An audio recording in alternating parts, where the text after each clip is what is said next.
इस वीडियो में हम लोग पढ़ेंगे कोऑर्डिनेट ज्योमेट्री के बारे में, ठीक है। और क्लास 9th में कोऑर्डिनेट ज्योमेट्री नाम का एक चैप्टर था जिसमें बेसिक चीज़ें उस चैप्टर में बताई गई हैं। उसका भी वीडियो मैंने बनाया हुआ है। फिर भी मैं आपको यहाँ पर कुछ चीज़ें समझा देता हूँ। सबसे पहले हम लोग कोऑर्डिनेट ज्योमेट्री क्या होता है इसको समझेंगे। उसको समझने के लिए सबसे पहले प्लेन को समझना ज़रूरी है कि प्लेन क्या होता है। देखिए, कोई भी 2 डायमेंशनल फ्लैट सरफेस होता है उसे हम प्लेन कहेंगे। यानी कोई भी फ्लैट और स्मूथ सरफेस ले लीजिए तो उसे हम प्लेन कहेंगे, जिसमें आप कह सकते हो कि लेंथ और ब्रेथ हो। 2 डायमेंशनल का मतलब यही होता है कि जिसमें लंबाई और चौड़ाई होती है, जैसे कि स्क्वायर, रेक्टेंगल, ठीक है। ऐसे फिगर, ऐसे फ्लैट सरफेस को हम लोग प्लेन कहते हैं। ओरिजिन की बात करें, ओरिजिन शब्द का मतलब समझ लीजिए कि कोई भी पॉइंट हो उसकी डिस्टेंस एक फिक्स्ड पॉइंट से नापा जाता है। क्योंकि डिस्टेंस पता करने के लिए हमें क्या करना होता है, एक पॉइंट पता होना चाहिए जहाँ से हम किसी और पॉइंट का डिस्टेंस पता करते हैं। तो उस पॉइंट को हम ओरिजिन कहते हैं जो फिक्स होता है, ठीक है। The point from which the distances are marked, यानी कोई भी डिस्टेंस पता करने के लिए जो फिक्स पॉइंट से हम उसकी दूरी नापते हैं उसे हम ओरिजिन कहते हैं। तो ये 2 शब्द आपको समझ में आया होगा। तो जैसा कि मैंने कहा कि प्लेन एक फ्लैट सरफेस होता है। क्या होता है? Flat surface. तो फ्लैट सरफेस पे लंबाई भी होती है और चौड़ाई भी होती है। और आपने नंबर लाइन पढ़ा होगा। नंबर लाइन में सबसे पहले मिडिल में 0 होता है, राइट साइड में 1 2 3 4 इस तरह से बढ़ते हुए नंबर होते हैं, और लेफ्ट साइड में -1 -2 -3 होता है, ठीक है। तो अब देखिए, इसमें फ्लैट सरफेस में लंबाई होती है और चौड़ाई होती है। तो इसमें 2 नंबर लाइन होंगे और जो एक दूसरे को क्रॉस करेंगे ओरिजिन पर। कहाँ? ओरिजिन पर। यानी जहाँ पर ये एक दूसरे को कट कर रहे हैं वहाँ पर ओरिजिन होता है, जिसको हम ओ बोलते हैं। क्या बोलते हैं? ओ। इसके बाद मैं ये जो बता दूं कि ये जो हॉरिजॉन्टल लाइन है, हॉरिजॉन्टल, इसको हम लोग एक्स एक्सिस डिनोट करते हैं। और जो वर्टिकल लाइन होती है इसको हम लोग वाई एक्सिस बोलते हैं। क्या बोलते हैं? वाई एक्सिस बोलते हैं। तो ये एक्स एक्सिस हो गया और ये वाई एक्सिस। जैसा कि आपको नंबर लाइन में पता है कि 0 के राइट साइड में पॉजिटिव होता है, तो ये जो एक्स एक्सिस है तो उसमें ओरिजिन के राइट साइड में ये सारे नंबर क्या होंगे? पॉजिटिव होंगे। यानी ये जो एक्स एक्स की पॉजिटिव साइड है और ये एक्स एक्सिस की नेगेटिव साइड। उसी तरह वाई एक्सिस में 0 के ऊपर जो रहेगा वो पॉजिटिव साइड होगी और जो नीचे रहेगा वो नेगेटिव साइड होगी। ये आपने पढ़ा हुआ है क्लास 9 में। मैं यहाँ रिवीजन करा रहा हूँ। तो इस हिसाब से देखा जाए तो जो कोई भी पॉइंट हमें डिनोट करना होता है फ्लैट सरफेस यानी प्लेन पर, वो कुछ ऐसा होता है, एक्स वाई, ठीक है। ये एक्स वाई इसलिए होता है कि ये जो पहला नंबर होता है ये एक्स एक्सिस पे चला जाता है और जो दूसरा नंबर होता है ये वाई एक्सिस पे चला जाता है। हिंदी में इसको भुज और इसको कोटि कहते हैं। अंग्रेजी में इसको एब्सिसा और इसको ऑर्डिनेट कहते हैं। तो ये है आपका एब्सिसा और ये है आपका ऑर्डिनेट। तो किसी भी पॉइंट को डिनोट करने के लिए हमें ये प्लेन की ज़रूरत पड़ती है। इसे हम कार्टेशियन प्लेन कहते हैं। कौन सा प्लेन कहते हैं? Cartesian plane. तो अगर ऐसा कोई नंबर है या ऐसा कोई पॉइंट है, इसको हम पॉइंट कहते हैं, जिसको हम एब्सिसा और ऑर्डिनेट में दिखाते हैं। अगर ये दोनों पॉजिटिव होंगे तो वो पॉइंट इसमें लाई करेगा। इसको हम लोग फर्स्ट क्वाड्रेंट बोलते हैं। इसको क्या बोलते हैं? First quadrant. इसको हम लोग सेकंड क्वाड्रेंट बोलते हैं। इसमें आपका नेगेटिव पॉजिटिव वाले सारे पॉइंट्स आएंगे। यानी आपका जो एब्सिसा हो नेगेटिव हो और ऑर्डिनेट हो पॉजिटिव, तो वो इस क्वाड्रेंट में आएगा। अगर दोनों के दोनों नेगेटिव हैं, एब्सिसा भी नेगेटिव है और ऑर्डिनेट भी नेगेटिव है, तो वो आपके थर्ड क्वाड्रेंट में आएगा।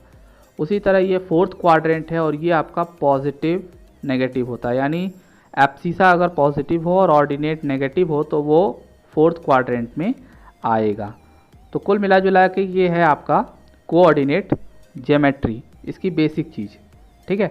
तो यानी आपको एक चीज़ मैंने समझाया कि किसी भी पॉइंट को हम लोग ऑर्डिनेट और एब्सिसा से दिखाते हैं। तो सबसे पहला टॉपिक क्लास 10 की कोऑर्डिनेट ज्योमेट्री में है डिस्टेंस फार्मूला, ठीक है।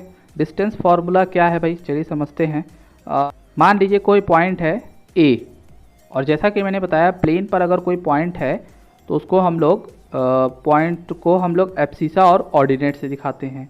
तो मान लीजिए इसका एब्सिसा x1 है और ऑर्डिनेट y1 है, और एक दूसरा पॉइंट है b, इसका एब्सिसा है आपका x2 और ऑर्डिनेट है y2। ठीक है, तो अगर ये दो पॉइंट दिए गए हैं तो इनके बीच का जो डिस्टेंस है अगर हमें वो फाइंड आउट करना हो तो उसका फॉर्मूला हमारे पास है। तो इसके जो बीच का डिस्टेंस है तो इसको हम ए बी कहेंगे। क्या कहेंगे? A B. ए बी का मतलब ये है कि ए से बी के बीच की दूरी। यहाँ अगर पी होता और यहाँ पर क्यू होता तो हम यहाँ पी क्यू लिखते, क्योंकि पी से क्यू की दूरी। सिंपल है। तो ए बी का जो फॉर्मूला होगा वो होगा under root x2 minus x1 का whole square plus y2 minus y1 का होल स्क्वायर। ये है आपका डिस्टेंस फार्मूला। ये फार्मूला लगाकर आप किसी भी दो पॉइंट के बीच की डिस्टेंस फाइंड आउट कर सकते हैं। तो ये फार्मूला आपको लर्न करना पड़ेगा। x2 माइनस x1 का whole square, y2 minus y1 का होल स्क्वायर, और ये सारा जो वैल्यू है वो अंडर रूट रहेगा, और इसको हम लोग सॉल्व करेंगे तो डिस्टेंस हमको पता चल जाएगा। तो चलिए आइए एक्सरसाइज के एक दो क्वेश्चन देखते हैं। पहला क्वेश्चन है find the distance between the following pairs of points.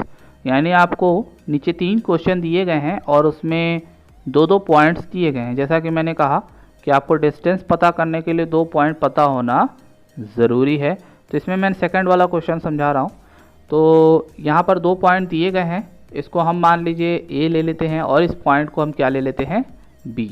और जैसा कि मैंने बताया ए बी का जो फॉर्मूला होता है A B is equal to under root x2 minus x1 का whole square plus y2 minus y1 का होल स्क्वायर। अब सिंपल है, इसमें वैल्यू पुट करेंगे। इक्वल के नीचे इक्वल हमेशा लिखते जाइए, और x2 की वैल्यू आपका ये है, यानी दूसरे पॉइंट का एब्सिसा। तो ये है आपका -1, ये माइनस फार्मूले का है। ये ध्यान दीजिएगा कि ये जो माइनस है ये फार्मूले का है, और x1 की जो वैल्यू है यानी फर्स्ट पॉइंट का एब्सिसा वो है -5। ठीक है, तो ये -5 यहाँ लिखाएगा। तो -5 लिखाएगा। अब यहाँ 2 साइन हो जा रहे हैं तो इसको आप ब्रैकेट में लिखोगे, और स्मॉल ब्रैकेट ऑलरेडी यूज़ किया जा चुका है तो हम लोग यहाँ पर स्क्वायर ब्रैकेट लगाकर स्क्वायर लगाएंगे। ये बात आप समझिए। वैल्यू अगर सही पुट करेंगे तो आंसर भी आपका सही आएगा। x2 की वैल्यू -1 थी, मैंने -1 रख दिया। ये माइनस का साइन फार्मूले से है वो लिख दिया मैंने, और x1 की वैल्यू -5 थी तो मैंने -5 लिख दिया। तो केयरफुली हमें वैल्यू पुट करना है। y2 की वैल्यू है आपका 3, माइनस का साइन आपका फार्मूले वाला है, और y1 की वैल्यू है 7। तो यहाँ पे स्क्वायर ब्रैकेट की ज़रूरत नहीं है।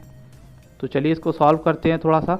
ये -1 रहेगा और ये माइनस माइनस मिलके प्लस हो जाएगा तो +5 हो जाएगा। तो -1 + 5 का होल स्क्वायर प्लस, यहाँ पर देखिए तो ये +3 है और -7 है। जैसा कि आपको पढ़ाया गया है कि अपोजिट साइन सब्ट्रैक्ट हो जाते हैं, तो ये दोनों का अपोजिट साइन है, सब्ट्रैक्ट हो जाएंगे और साइन बड़े का लगेगा। तो बड़ा ये है तो इसकी साइन क्या है? नेगेटिव। तो नेगेटिव साइन लग जाएगा। वही चीज़ यहाँ पर लगाएंगे हम लोग। इसकी साइन नेगेटिव है 1 की, और 5 की साइन पॉजिटिव है। अपोजिट साइन सब्ट्रैक्ट होते हैं, सब्ट्रैक्ट होने के बाद साइन बड़े का लगेगा यानी +4 आएगा, और उसका स्क्वायर, और यहाँ पर है -4 का स्क्वायर। तो यहाँ पर हम देखिए +4 का स्क्वायर करेंगे तो 4 4 जा 16 आता है, तो 16 आएगा। प्लस अब यहाँ -4 का स्क्वायर कर रहे हैं, तो -4 का स्क्वायर करने का मतलब है कि -4 का -4 में मल्टीप्लाई, तो माइनस माइनस क्या हो जाएगा? प्लस हो जाएगा। तो इस बात का ध्यान दीजिएगा कि नेगेटिव का स्क्वायर करने पे पॉजिटिव हो जाता है, क्योंकि माइनस का माइनस में मल्टीप्लाई हो जाता है। तो यहाँ पे भी 4 4 16 आ जाएगा। 16 और 16 मिलके कितने हो जाएंगे? √32। √32 का आप फैक्टर करोगे तो ये आपका आ जाएगा 16 × 2, और 16 स्क्वायर होता है 4 का, तो ये बाहर आ जाएगा। आपका आंसर कितना आ जाएगा? 4√2। आपने स्क्वायर रूट पढ़ा होगा कि कैसे सॉल्व किया जाता है। तो जो डिस्टेंस है दोनों पॉइंट के बीच का वो कितना आया? 4√2। ये कैसे आया? 32 का फैक्टर किया, फैक्टर करने पे पता चला कि 16 × 2 आ रहा है, और 16 जो है वो स्क्वायर होता है आपका 4 का, तो 16 रूट से बाहर आ जाएगा, और 2 नहीं आ पाएगा क्योंकि इसका पेयर नहीं बना, तो 4√2 इसका आंसर आ गया। थर्ड क्वेश्चन करते हैं फर्स्ट का। यहाँ पे भी हमें डिस्टेंस पता करना है, तो डिस्टेंस का सबसे पहले फॉर्मूला लिखेंगे। इस पॉइंट को हम ए ले लेंगे, इस पॉइंट को हम बी ले लेंगे। आप चाहो तो पी और क्यू भी ले सकते हो, जैसे आपकी इच्छा। फॉर्मूला है आपका A B is equal to x2 minus x1 का whole square plus y2 minus y1 का होल स्क्वायर। वैल्यू पुट करेंगे यहाँ पर हम। x2 की वैल्यू यहाँ पर देखिए तो माइनस ए है और ये माइनस फॉर्मूले का रहेगा। x1 की वैल्यू आपका यहाँ पर a है तो सिर्फ a लिखेंगे, ठीक है। y2 की वैल्यू है माइनस b तो माइनस b लिखेंगे, माइनस ये फॉर्मूले का है, और y1 की वैल्यू है आपका b तो यहाँ b लिखेंगे, तो b का स्क्वायर। अब देखिए यहाँ पर माइनस ए सेम साइन ऐड हो जाते हैं, तो माइनस ए में माइनस ए को ऐड करेंगे तो 2a आएगा, और साइन बढ़ेगा लगेगा तो दोनों जो है ऑब्वियस सी बात है इक्वल हैं, तो माइनस की साइन लगेगी। तो ये टोटल आ जाएगा -2a का होल स्क्वायर, और ये आ जाएगा आपका -2b का होल स्क्वायर। अब इसका स्क्वायर करेंगे हम लोग, तो माइनस का स्क्वायर करने पे जैसा कि मैंने बताया पॉजिटिव हो जाता है, और 2 का स्क्वायर 4 और a स्क्वायर आ जाएगा, तो टोटल इसका जो आ जाएगा 4a स्क्वायर। उसी तरह इसको भी स्क्वायर करेंगे तो ये आ जाएगा 4b स्क्वायर। अब इसमें से हम कॉमन ले लेंगे, दोनों में 4 है तो 4 को हम कॉमन ले लेंगे, तो पहले में से 4 कॉमन हो गया तो बचा क्या a स्क्वायर, यहाँ पे 4 कॉमन चला गया तो क्या बचा b स्क्वायर। 4 जो है 2 का स्क्वायर होता है तो ये रूट से बाहर आ जाएगा, 2√a square plus b square, तो ये आपका आंसर हो जाएगा। यानी ये जो वैल्यू है ये इन दोनों पॉइंट के बीच की डिस्टेंस है। ये वीडियो यहीं तक था, इसके आगे के क्वेश्चंस हम लोग नेक्स्ट वीडियो में पढ़ेंगे।